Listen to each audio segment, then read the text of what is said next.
अस्सलाम वालेकुम रहमतुल्लाहि व बरकातुहू। दोस्तों, मैं हूँ इरफान खान, आप तमाम का इस्तकबाल करता हूँ मेरे इस यूट्यूब चैनल में। आज का जो वीडियो है वो जो सबसे मेन कन्फ्यूजन है स्टूडेंट्स को लेके, जनरली हम उर्दू मीडियम के लिए गाइड कर रहे हैं, रहबरी कर रहे हैं उनकी शिक्षक भर्ती को स्पेशल लेकर, या अगर कोई दूसरे भी इम्तिहान की तैयारी करता हूँ A to Z महाराष्ट्र में या सेंट्रल गवर्नमेंट में, तो उनकी भी हम देने की कोशिश करेंगे। लेकिन जनरली जो है अदर जो मैं वीडियोस डालता हूँ कोई भी भर्ती के, कोई भी, जैसा कि अभी आ गई है पुणे महानगर पालिका में 428 जो है पदों की भर्ती आई है, लेकिन उसको लेकर उत्साह ही नहीं है अपने स्टूडेंट्स। अगर मैं लेडीज़ डिपार्टमेंट छोड़ दो, खैर उनकी बात, तो जेंट्स भी अपने जो है उतने एक्साइटेड नहीं है जो उसके लिए एलिजिबल रहते। कोई भी भर्ती हो, चाहे वो क्लास 4 हो, 3 हो, तो अपने बच्चों को जो है टारगेटली शिक्षक भर्ती जो है देना है। चलो खैर कोई बात नहीं, लेकिन जो दूसरे मीडियम के मेरे ये वीडियो देखते होंगे, अगर मेरा कोई सब्सक्राइबर होंगे, उनको हिंदी समझते होंगे, तो ये बात जो है जहन में रखो जो मैं बता रहा हूँ। तो ये है आज का पॉइंट अपना, शिक्षक भर्ती का जो अगर समझो हो गई, समझो मिसाल के तौर पे, या फिर होने वाली है आगे, इसको लेके जो सिलेबस का जो कन्फ्यूजन है, सिलेबस स्पेशली इसको लेके जो क्या हो और इसके लिए मटेरियल मवाद क्या हो, मैं मराठी मीडियम वालों को तो बताऊँगा ही। फिलहाल उर्दू मीडियम के लिए मटेरियल की जो कमी है, एक्चुअल में ये जो बोलते ना जिसको टैट अभियोग्यता जांचनी, ये एक ऐसी आनन फानन में ली हुई एग्ज़ाम थी 2017 में, कि जिसके बारे में कोई गुमान था ही नहीं। मैंने कल हवाला दिया आपको कि जो नागपुर हाई कोर्ट है, इसने फटकार लगाई थी सेम टू सेम कल जो हुआ वैसा, कि भाई क्या कर रहे तुम लोग। राज्य शासन को बोली थी नागपुर हाई कोर्ट ने कि शिक्षकों की कमी है, बच्चों का नुकसान हो रहा, तो जब जाके भर्ती हो गई। होप सो इंशाल्लाह सेम वही जो है चीज़ यहाँ रिपीट होगी। और कल मैंने बहुत बड़ी न्यूज़ उसके बारे में जो है डेली हंट पे पढ़ा हूँ।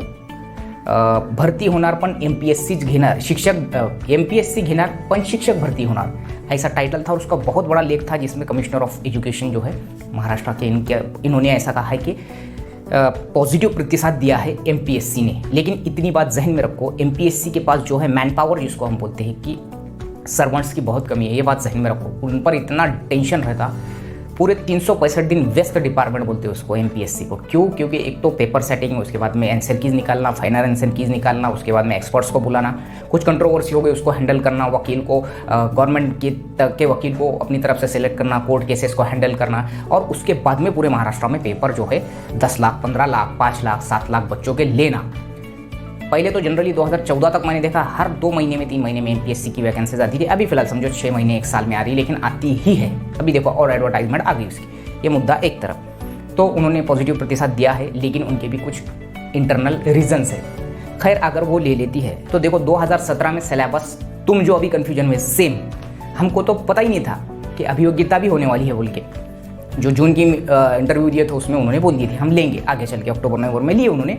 और सिलेबस जून के GR में ऐसा उन्होंने बोले कि अभियोग्यता और बुद्धिमत्ता 120 और 80। अभी इसमें समझना क्या इंसान ने, अब तुम लोग अगले को ठेस पिछला होशियार पुढच्याला ठेच मागचा शहाणा ऐसे है, तो वैसे तुम्हारे को अब आसानी होगी कि भाई जो जिन्होंने वो फेस करे अब वो, और जिन्होंने आप में से भी दिए होंगे वो उनको पता है। लेकिन हो सकता मे भी चेंजेस हो, तो चेंजेस हो या ना हो इसमें कोई शक नहीं। अगर सिलेबस जो है चेंज होगा नहीं होगा वो छोड़ दो, मैं एक बोल रहा उसको कवर कैसा करना। कवर करने के लिए सबसे मेन चीज़ मैं तुमको बोल रहा, ज़हनी आजमाइश को गांठ बांध लो।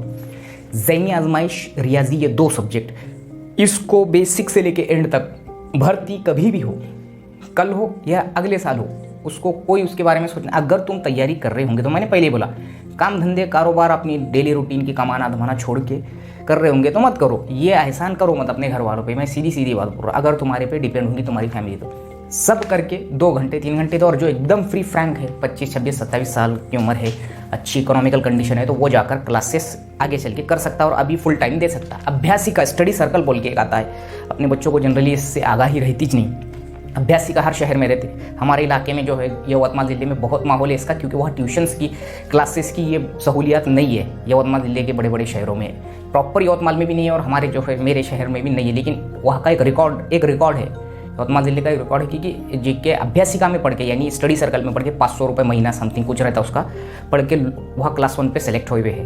टीचर फैकल्टी के भी अपने जो ऑलरेडी टीचर जो थे या कोई भी, वहाँ खासियत है वहाँ की, सेलेक्टेड परसेंटेज, वहाँ सिलेक्शन परसेंटेज अच्छा खासा रहता।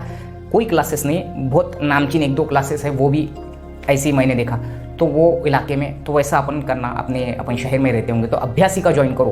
तुम अगर उनके साथ में रहेंगे, जेंट्स जो है अपने लड़के लोग, अगर तुम फ्री है तो उनके साथ रहेंगे, 2-3 घंटे भी अभ्यासिका में बैठे तुम उनके साथ तो बहुत कुछ आइडियाज़ आते। MPSC वो उनके जो बच्चे बहुत भारी तैयारी करते हैं यार वो लोग, वो जो रहते ना मराठी के, वो गरीब भी रहो अमीर भी रहो वो नहीं वो देखते वो, अगर उनको करने का रहा तो, अदरवाइज़ तो कई ऑप्शंस है अपने पास। तो सिलेबस कवर करने के लिए तुमको ज़हनी आजमाइश जो है इसको कवर करना ही करना होगा और ज़्यादातर वो ही रहेगा। अब अगर MPSC ले लेता है तो मैं एक बात बोल रहा हूँ, हाँ उसने बोल दिया था अभियोग्यता और बुद्धिमत्ता लेगा और काम खत्म कर दिया था, समझ में नहीं आ रहा था क्या पढ़ना, आनंद फानंद में कुछ भी जो आया वो पढ़े। मैंने बोला था 8वीं का और 5वीं का स्कॉलरशिप ऐसे पढ़े। इसके बाद में अब मुझे जनरली जो है मेरी तकरीबन मैंने बोल रहा हूँ मैंने पूरा पेपर ही मराठी में सॉल्व करा, सीधी बात। जो पेपर था वो ट्राइलिंगुअल था, यानी 3 लैंग्वेज में एट ए टाइम था, तो पूरा पेपर मैंने मराठी में सॉल्व करा, क्योंकि और पढ़ा भी मराठी में मैंने, ये खास बात मैं तुमको बता रहा, पूरी पढ़ाई, क्योंकि मैं जनरली पहले से ही जो एग्जाम देते आ रहा था सिपाही से लेके, तो जो भी मैंने क्लास 1 तक के MPSC के दिया टोटली मैंने वो 2013 के बाद से वो छोड़ डाला था सब, क्योंकि उर्दू का काम ही नहीं पड़ता इधर। टोटली पूरा A to Z तलाटी, ग्राम सेवक, सिपाही, MPSC के STI असिस्टेंट, ASO ये जो एग्ज़ाम्स थे, उसके बाद में मैंने अलग अलग फैकल्टी के दिया हो, इसके जिसको बोलेंगे हम फूड डिपार्टमेंट के जो रहते वगैरह वगैरह, ये सब के दिया। उसमें तकरीबन Marathi grammar, English grammar, mathematics, ये सब टोटली मैंने मराठी में पढ़ा। और मेरे को मालूम था कि टेट मुझे नहीं मालूम था कि वो 3 लैंग्वेज में आने वाला था। मैंने क्या किया, मराठी में फुल स्टडी शुरू कर दिया। टोटली जो मेरे पास तकरीबन किताबें थी, हर किताब थी, तो मैंने उसको पढ़ना, और पहले से ही मेरा जो है जो बेसिकली जो पक्का था GK वगैरह मराठी में पढ़ा हुआ, नोट्स बनाए हुए, तो उसका कुछ नहीं गया। तो उसके बाद में वो जो टैट जब था तो इत्तेफाकन अल्लाह का ऐसा हुआ कि सामने तीनों लैंग्वेज में आया, तो मैंने वो तीनों को, इंग्लिश और उसको तो छोड़ ही डाला, और मराठी में पूरा पेपर पहले से 200 तक जो था मराठी में। और मैंने पहले बोला मैथ्स वीक है, मुझे ज़हनी आजमाइश पसंद है, लेकिन वो टाइम की कमतरता, तो टाइम मैनेजमेंट भी रखो और ज़हनी आजमाइश पे ध्यान दो। अब इसके अलावा जो रहते सब्जेक्ट मैं तुमको बोल रहा, अगर MPSC ने लिया तो पूरा डिफाइन कर देगा, ये बात भी जहन में रखो, वो बोलेगा बाकायदा, ऐसा मुझे पूरी उम्मीद है कि 50 का मैथ्स, 50 का GK, 50 का मैथ्स, 50 का बुद्धिमत्ता जांचनी, 20 का GK, 20 का तुम्हारे 30 मार्क का तुम्हारे जो रहता पेडागोजी एंड साइकोलॉजी पर ध्यान दो। पेडागोजी, अब ये तुम इसके नाद में, मैं ये बोल रहा तुमको, कोई ऐसा बोलेगा कि कुछ भी नहीं ये मेन है, बिल्कुल वो मेन है, लेकिन इसके नाद में जो तुमको आता वो भी अगर तुमने छोड़ दिया तो फिर तुम बहुत पछताएंगे। बेसिक जनरल नॉलेज, उसके बाद मराठी ग्रामर, इंग्लिश ग्रामर, और जो जिसको बोलेंगे यूट्यूब चैनल्स अगर अपने उर्दू के, अपने मराठी के, तुमको हिंदी समझते होंगे तो हिंदी के वगैरह वगैरह जो भी होगा, इसको 100% फॉलो करो, बहुत ज़्यादा बेनिफिट होगा, याद रखो। उसके बाद में जो वेटेज IQ और मैथ्स को ज़्यादा है, इसका मतलब जो आता अपने को वो भी अपन डाल देते, तो बेसिक जो चीज़ें रहती किसी भी सब्जेक्ट को अवॉइड मत करो। इतना स्कोर बढ़ता अगर बेसिक तुम्हारा इधर का पक्का रहा तो, नहीं तो फिर हम जो है स्कोर अगर डाउन होगा तो फिर हमारे को इसका खामियाजा भुगतना पड़ता। IQ और मैथ्स को बिल्कुल जो है पहले तरजीह दो, स्पेशली ज़हनी आजमाइश को, और उसके बाद में जो दूसरी चीज़ें हैं इसके अलावा टाइम मैनेजमेंट, ये बहुत ज़्यादा इंपॉर्टेंट है। 36 सेकंड एवरेज दी एक क्वेश्चन को, यानी आनंद फानंद में सब भागा भागी हो जाती, इतना मैं बोल रहा। ऑनलाइन नहीं भी रहा तो ये ऑफलाइन लेगा, MPSC ने अगर ले लिया तो ये ऑफलाइन बहुत बेहतरीन चीज़ है, ये बात जहन में रखो, बहुत ही बेहतरीन चीज़ है। तुम स्क्रीन पे कब देखेंगे क्या होगा तुम्हारा वो प्रॉब्लम, फिर उर्दू के फॉन्ट हाथ में, PET का पेपर देखो कितना मज़ा आता देने में, तो ऑफलाइन में बहुत मज़ा आएगा। और जो MPSC लेगा तो उसमें डिफाइन करेगा सिलेबस। और अगर ऐसा नहीं भी रहा, समझो जो पुराना टैट है उसका सिलेबस ही अगर उसने लिया तो अलग बात, और अगर MPSC ने लिया और उसको शिक्षण विभाग ने बोला कि ऐसे चेंजेस करो, तो उसमें क्या होगा देखो मालूम क्या, वेटेज रहेगा मैथ्स और ज़हनी आजमाइश को 100 के आसपास तो ये रहेगा, और बाकी के 100 में वो डिवाइड कर देगा सीधा 30 मार्क का तुम्हारा जो अपन ने जो पढ़े साइकोलॉजी वगैरह ऐसा रख सकता हो। 20 मार्क का जो 20 मार्क कंपलसरी पूरे महाराष्ट्र में हर एग्जाम में 20 मार्क का मराठी ग्रामर रहता, 20 मार्क का इंग्लिश ग्रामर, 30 का अपना पकड़ लो क्या रहता वो क्या बोलेंगे उसको, GK, 30 का अपना जो नफ्सियात है वो, और 20 का GK पकड़ लो, और 10 का XYZ जो भी उन्हें डालेंगे ऐसा पकड़ लो, ऐसा समझ के चलो।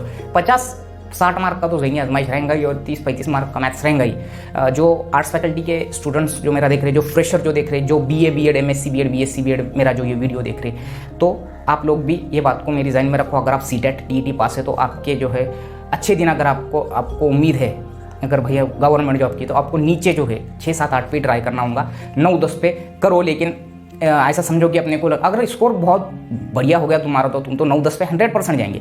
नीचे पे ध्यान दो, अगर CTET वगैरह है तो 6-7-8 पे, साइंस आर्ट्स वाले जो भी होंगे उधर के 10,000-20,000 के कंपटीशन से बेहतर इधर के 400-500 के कंपटीशन अच्छा है ना। अगर BA की समझो उर्दू कि समझो टोटली BA MA BEd की जो है 6ठी 7वीं 8वीं पे जगह आई, मिसाल के तौर पे ग्रेजुएट टीचर की समझो 100, तो उसमें उर्दू की, उसमें भाषा की और उसमें समाजशास्त्र की, ये 3 टाइप की वैकेंसीज होती है। अब उसमें तुम जो बोले 10, 15, 20 जो जगह आएंगी तुम्हारी, समझ लो 30, 40 जगह आएगी, 200 जगह आएगी। साइंस की 200-300 आ गई, तो तुम्हारे 200 के लिए 6, 7, 8 पे अगर आर्ट्स वाला है तो समझो 500 बच्चे एलिजिबल होंगे, 500, 700 पकड़ लो, तो उधर तुम्हारे 10,000, 20,000 रहेंगे, ये बात याद रखो। और बीएससी वाले इधर अगर 200 जगह आई तो तुम्हारे 400-500 इधर कॉम्पिटिटर रहेंगे और उधर रहेंगे कम से कम तुम्हारे 10-15,000, 9-10 पे, क्योंकि उर्दू मीडियम बहुत बीएससी बीएड एमएससी बीएड है। तो स्कोर करने का सोचो, नीचे की जो क्लासेस है 6, 7, 8 पे वहाँ ट्राई करो। फ्रेशर जो है, फ्रेशर जो एकदम 20-25 साल के या 22-24 साल के, जो फिलहाल में जो ख्वाहिशमंद है तैयारी के या इसके, तो उस पर ये मुकम्मल वजाहत बता रहा मैं तुमको कि करना क्या था। फ्रेश माइंड से करो, study circles, study groups join करो। ग्रुप स्टडी अगर तुम में से कोई मेरा ये वीडियो देख रहा हूँ जो दोस्ताने का जिनका ग्रुप होगा, बेसिकली 1-2 घंटे अगर वो पढ़ते होंगे तो group study is the one of the best source for competitive exam, her study के लिए। लेकिन कॉम्पिटिटिव एग्जाम में ये बहुत बड़ा मील का पत्थर साबित होता है। जाती तजुर्बे पर से मैं बात बता रहा है। शॉर्ट नोट्स बनाने की आदत डाल ही दो अभी से, ठीक है।